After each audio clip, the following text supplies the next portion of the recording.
Actually, kinakabahan na I really don't know the feeling currently. Parang excited na kinakabahan. Nagmi-mix na siya and all. Pagising ko, sabi ko, thankful kasi umabot kami sa araw na to. It has been a year actually. Last year, May 1, eksakto, we got engaged. Then, grabe. Preparation and all nakakapagod. Pero we know that it's all worth it talaga.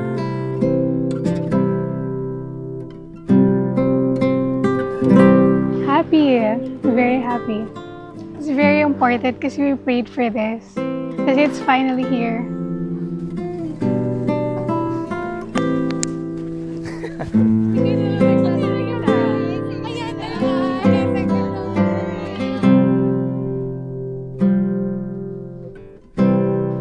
Very stressful pero worth it.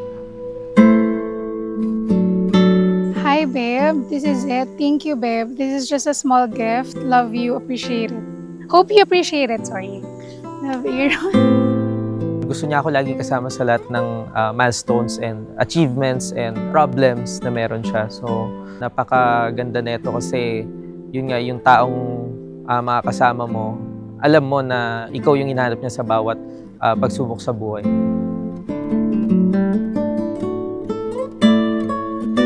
My son, you're such a responsible human being. I would want to think that we have raised you well.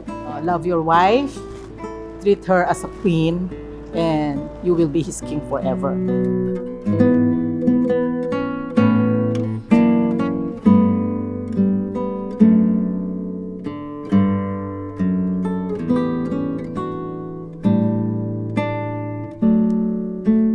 We've been through a lot, very maraming away and stuff, pero I'm very blessed to be here in this moment with you, along with our families and in front of God to, ayun, for this ceremony.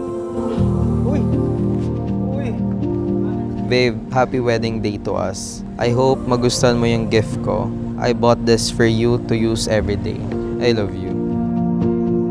Hi babe, grabe, this is it na talaga. Starting today, no more kailan tayo magkikita ulit.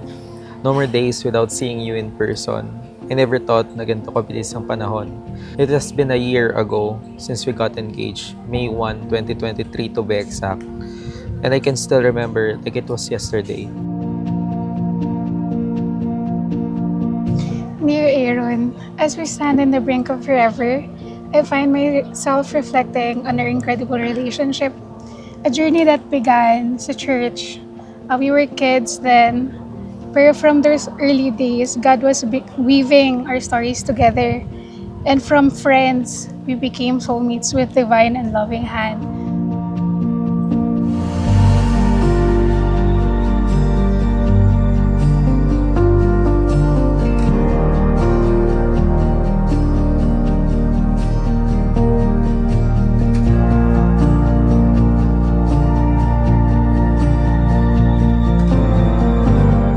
Na this is the happiest day of your life. So, best wishes and enjoy it. Enjoy your being a wife. Thankful ako kasi umabot tayo dito despite of all the problems and pag-aaway na meron tayo. Very thankful and grateful having you in my life.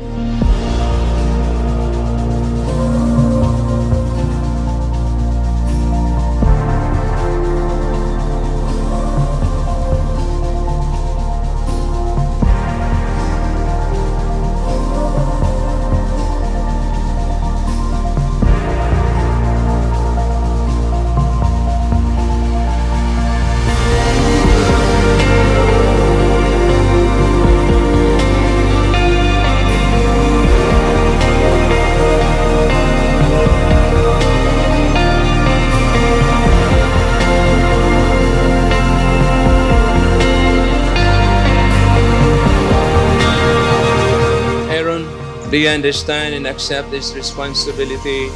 And do you promise to do your very best each day to create a loving, healthy, and happy marriage? Yes, Pastor. Esther, do you understand and accept this responsibility?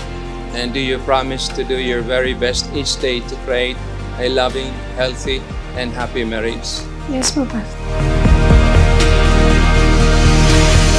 You are the answer to my prayers, a gift from God that I cherish more deeply with each passing day. No more you or me. It will always be you and me. Congrats to us, babe, for making this wedding as a successful one.